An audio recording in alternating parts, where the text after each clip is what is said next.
अस्सलाम वालेकुम, कैसे हैं आप सब। और सबसे पहले आप सबको मेरी तरफ से बहुत बहुत ईद मुबारक, यानी बकरीद मुबारक। और इस दुआ के साथ कि अल्लाह ताला ये ईद और आने वाली सारी ईदें हम सब के लिए बहुत सारी खुशियाँ लेकर आए, आमीन। तो अब मैं बना रही हूँ ये रंग बिरंगी सिवैयाँ। फजर की अजान हो गई है और उसके बाद मैं बना रही सिवैयाँ, क्योंकि पापा जब नमाज़ पढ़ने जाते हैं तो उससे पहले मीठा खा के जाते हैं, तो इसलिए मैं ईद पर भी खीर बनाती हूँ और अभी मैं बना रही हूँ सिवैयाँ। ईजी सी रेसिपी है लेकिन बहुत मज़े की बनती हैं ये। तो बस अभी मैं सिवैयाँ बना रही हूँ। फजर की अजान हुई थी, उसके बाद मैंने बाबा का जो ईद का सूट था उस पर आयरन की और उसके बाद अब मैं सिवैयाँ बना रही हूँ, क्योंकि जब तक बाबा उठेंगे सो के सिवैयाँ तैयार हो जाएंगी। साथ साथ मैं इसकी रेसिपी भी शेयर कर देती हूँ। 1 किलो दूध था जिसे मैंने आधे घंटे के लिए पकने के लिए रख दिया था स्लो फ्लेम पे। 4-5 इसमें मैंने सब्ज़ी इलायची डाली थी और हाफ कप मैंने चीनी डाली थी। वैसे चीनी आप अपने टेस्ट के हिसाब से भी डाल सकते हैं। और आधे घंटे पकाने के बाद अब मैं इसमें 1 कप जो है वो सिवैयाँ ऐड की हैं। तो अभी मैं इसे हाई फ्लेम पे पकाऊंगी। जब इसमें बॉईल आ जाएगा उसके बाद मैं इसकी फ्लेम जो है वो स्लो कर दूंगी और इसे स्लो फ्लेम पे 15 से 20 मिनट के लिए पकाऊंगी। आसानी के साथ बन जाती हैं सिवैयाँ, लेकिन बहुत मज़े की बनती है। मुझे तो पर्सनली खुद भी बहुत पसंद है। तो जब तक बाबा नमाज़ पढ़ने जाने के लिए तैयार होंगे, जब तक सिवैयाँ भी तैयार हो जाएंगी। तो यहाँ इसमें बॉईल आ गया है, इसकी को मैं आँच जो है वो आप स्लो कर दूँगी। स्लो फ्लेम पे पकाऊँगी 15 से 20 मिनट और उसके बाद मैं इसे चूल्हे से हटा लूँगी। और उसके बाद इसे ठंडा करेंगे तो ये सिवैयाँ जो है वो तैयार हैं, क्योंकि ये रख के भी जो है वो थिक हो जाती हैं। तो 15 से 20 मिनट हो गए इसे पकते हुए और अब मैं इसे बस हाई फ्लेम पे बॉईल दूंगी थोड़ा सा और उसके बाद फिर इसे मैं हटा लूँगी चूल्हे से और उसके बाद इसे ठंडा करेंगे। ये थोड़ी थिक भी हो जाएगी, काफ़ी थिक हो गई है और ठंडा होने के बाद ये और थिक हो जाती है, तो उसका टेस्ट बहुत ही अच्छा आता है। तो बस इसे अब मैं फाइनली बॉईल देकर इसे हटा लूँगी। तो बस ये तैयार है। उसके बाद ये ठंडी हो जाएंगी तो और ज़्यादा इसका टेस्ट अच्छा आएगा। और उसके बाद फिर जो है वो बाबा नमाज़ पढ़ने जाएंगे और नमाज़ पढ़ के आएंगे, फिर नाश्ता करेंगे और उसके बाद फिर कुर्बानी होगी। तो बस आज का सारा दिन ही जो है वो बिज़ी गुजरेगा, क्योंकि जब बकरीद होती है तो काफ़ी तीनों दिन ही जो है वो बिज़ी गुजरते हैं, क्योंकि कुर्बानी होती है और काम भी ज़्यादा होता है। तो बस आज का दिन भी बिज़ी ही गुजरेगा। और कल चांद रात थी तो हम लोग गए थे बाहर आउटिंग के लिए। चांद रात का भी व्लॉग मैंने आपके साथ शेयर किया था। काफ़ी रौनक थी कराची में, तो हम लोग लेट नाइट आए थे रात में। उसके बाद फिर रात में आकर मैंने काम किया, थोड़ा सा काम था, तैयारी करनी थी ईद की। उसके बाद फिर काम में लगी रही, काम किया और उसके बाद फिर फजर की अजान हो गई।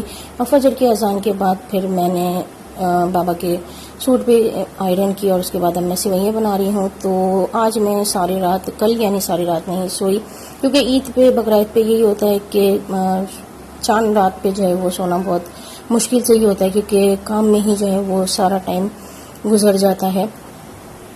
तो सिवैयाँ भी मैंने बाबा के लिए प्याली में निकाली हैं। बाबा नमाज़ पढ़ने जाने के लिए तैयार हो गए हैं, तो वो नमाज़ पढ़ने जाने से पहले सिवैयाँ खाती हैं, तो ये सिवैयाँ मैं बाबा को दूंगी। और अब आ गया है नाश्ता, क्योंकि बाबा जो है वो देर से जाते हैं नमाज़ पढ़ने के लिए। चाचू जो है जल्दी जाते हैं नमाज़ पढ़ने के लिए। तो चाचू जब जल्दी नमाज़ पढ़ने के लिए जाते हैं तो नाश्ता जो है वो लेकर आते हैं। तो अभी जो है वो चाचू जल्दी नमाज़ पढ़ के जल्दी आ गए थे, तो वो नाश्ता लेते हुए आए हैं। और ईद पे भी नाश्ता यही होता है जो मैंने ईद व्लॉग शेयर किया था, उसमें भी हलवा पराठा और लुचुई दोनों ही मुझे बहुत पसंद है, यानी कि फैमिली में सबको ही पसंद है। तो ईद पे और बकरीद पे ज़्यादातर नाश्ता जो है वो हलवा पराठा और लुचुई होता है। तो अभी थोड़ी देर में बाबा आ जाएंगे और उसके बाद फिर सब नाश्ता करेंगे। तो बस अभी मैं सारी चीज़ें प्लेट में निकालूंगी और उसके बाद फिर सब लोग जो है वो नाश्ता करेंगे। तो यहाँ मैं सारी चीज़ें प्लेट में निकाल ली हैं और उसके बाद जो है वो चाय भी जो है वो पकने के लिए रखी हुई है। तो चाय भी तैयार है, यहाँ चाय भी तैयार है और नाश्ता भी तैयार है। सिस्टर जो है वो दस्तरखान लगा रही हैं, बाबा भी आ गए हैं, सब मिलके नाश्ता करेंगे, थोड़ी बातें करेंगे और उसके बाद फिर कुर्बानी होगी। तो फाइनली नाश्ता कर लिया है सब ने और ये है मेरा ईद का ड्रेस। लॉन का सूट है, इस पर एम्ब्रॉयडरी हुई हुई है और ये ट्राउज़र है ऑफ वाइट कलर का, इस पर भी एम्ब्रॉयडरी है बोथ साइड और नेट का दुपट्टा है। ये है मेरा फर्स्ट डे आज का ईद का ड्रेस। लेकिन अभी मैं रेडी नहीं होंगी, मैं पहले सोऊंगी क्योंकि रात भर जागते हुए हो गए और सुबह काम भी किया था, तब थकन हो रही है। तो मैं थोड़ी देर सोऊंगी और उसके बाद फिर मैं रेडी होंगी। मैं सो गई थी और सो के उठी तो कुर्बानी जो है वो हो गई थी और गोश्त भी जो है वो आ गया है। बाबा बकरे लेकर आए थे तो आज बकरों की कुर्बानी हुई है, तो गोश्त भी सारा आ गया है। यहाँ मेरा सारा काम है कि मुझे गोश्त को जो है वो फ्रीज़र में रखना है। तो बस अभी मैं सारा किचन का काम करूंगी और उसके बाद फिर जो है वो खाना खाऊंगी और खाना खाने के बाद फिर मैं तैयार होंगी। और आज दोपहर के खाने में है कलेजी का सालन। हर साल दादी कलेजी का सालन बनाती हैं, तो यहाँ तंदूर की रोटी और कलेजी का सालन है। तो खाना खा लिया है सबने और खाना खाने के बाद थोड़ा काम था वो किया और उसके बाद फाइनली अब मैं रेडी हो गई हूँ। और ये है मेरा आज का ईद का ड्रेस।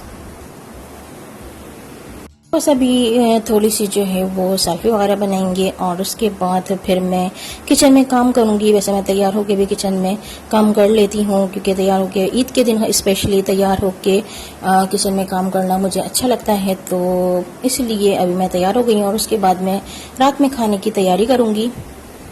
तो अब मैं आ गई हूँ किचन में और अब मैं बना रही हूँ रात के खाने में चपली कबाब। तो इजी सी रेसिपी है, ये भी आपके साथ शेयर करी हूँ। 2 किलो बकरे का गोश्त है, इसमें फैट ज़्यादा होता है चपली कबाब में, तो हर साल बाबा ऐसे ही कीमा बनवाते हैं। तो बकरे का कीमा है 2 किलो, इसमें फैट जो है वो ज़्यादा है। और अब मैं इसमें डाल रही हूँ 3 दरमियाने साइज़ की प्याज थी जिसे मैंने बारीक चॉप करके डाला है, और 15 से 20 हरी मिर्चें थी वो मैंने बारीक चॉप करके डाली हैं इसमें। उसके बाद मैं इसमें सारी स्पाइसेस ऐड करूंगी और स्पाइसेस में सॉल्ट है 2 टीस्पून, बाकी आपके टेस्ट के हिसाब से 3 से 4 टेबल स्पून कुटी हुई लाल मिर्च, पिसी हुई काली मिर्च पाउडर, 2 टीस्पून पिसा हुआ गरम मसाला, 2 टीस्पून जीरा पाउडर, भुना हुआ कुटा हुआ जीरा पाउडर है, 2 टीस्पून भुना हुआ और कुटा हुआ धनिया है, 2 टेबल स्पून। तो ये सारे मसाले स्पाइसेस जो है मैंने इसमें ऐड कर दिए हैं। और उसके बाद मैं इसमें ऐड करूंगी अंडे। 3 अंडे मैं इसमें ऐड कर रही हूँ।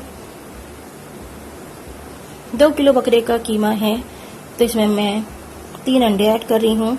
और उसके बाद मैं इसमें ऐड करूँगी बेसन। बेसन को मैंने तवे पे या फिर फ्राई पैन में स्लो फ्लेम पे उसे भून लें, या चने हैं तो चने को भी पाउडर फॉर्म में करके पीस के वो भी डाल सकते हैं। तो यहाँ मैंने बेसन जो है वो 2 कप जो है वो बेसन लिया है, उसे मैंने हल्के से तवे पे फ्राई जो है वो भून लिया था। अब मैं इसमें बेसन ऐड कर रही हूँ। बेसन थोड़ा थोड़ा ऐड करके मैं इसे अच्छे तरीके से मिक्स कर लूँगी। इसी तरीके से मिक्स कर लेंगे और उसके बाद मैं इसमें ऐड करूँगी लहसुन अदरक का पेस्ट 3 टेबल स्पून। यहाँ मैंने मसाला जो है वो मिक्स कर लिया है और अब मैं इसमें ऐड कर रही हूँ 3 से 4 टेबल स्पून अदरक लहसुन का पेस्ट। और अदरक लहसुन का पेस्ट ऐड करने के बाद भी इसे अच्छे तरीके से फिर से मिक्स कर लेंगे और इसे मैं 1 घंटे के लिए रख दूंगी फ्रीज़र में थोड़ी देर के लिए, ताकि ये थोड़ा अच्छा सा जो है वो चिल हो जाए और फ्रीज हो जाए, ताकि कबाब जो है वो अच्छे से बन जाए। जी, तो 1 से 1.5 घंटा हो गया है और उसके बाद मैंने कबाब भी फ्राई करने के लिए रख दिए हैं। इसमें ऑयल कम यूज़ होता है क्योंकि चपली कबाब का जो कीमा होता है उसमें फ़ैट ज़्यादा होता है, तो जब उसका फ़ैट निकलता है उसी में ये फ्राई होते हैं। एक साइड से फ्राई हो गए थे तो मैंने इसे टर्न कर दिया है, दूसरी साइड से फ्राई हो जाएंगे तो मैं इसे डिश आउट कर लूँगी। लेकिन बहुत मज़े से के बनते हैं ये चपली कबाब। सारे कबाब मैंने फ्राई कर लिए हैं और आज रात के खाने में मैंने बनाए हैं चपली कबाब। बहुत ही मज़े के बनते हैं, बहुत ही सॉफ्ट होते हैं ये, अंदर से ऊपर से हल्के से क्रिस्पी से, तो बहुत ही मज़े के जो है वो उसका टेस्ट आता है। और उसके साथ मैंने बनाया है रायता और प्याज भी कट की है। और यहाँ पे सेवइयाँ हैं मीठे में जो मैंने सुबह बनाई थी। तो बस अभी जो है सब लोग खाना खाएंगे। तो ये था मेरा आज का छोटा सा व्लॉग, बकरा ईद का फर्स्ट डे का व्लॉग जो मैंने आपके साथ शेयर किया। और चपली कबाब की भी रेसिपी आपके साथ शेयर की। बनाइएगा, एंजॉय कीजिएगा और मुझे भी दुआ में याद रखिएगा, मेरी फैमिली को भी दुआ में याद रखिएगा। और इस दुआ के साथ कि अल्लाह ताला हम सब की कुर्बानियों को अपनी बारगाह में कबूल फरमाए। आमीन सुम्मा आमीन। फिर मिलेंगे इंशाल्लाह एक और वीडियो के साथ। अल्लाह हाफिज़।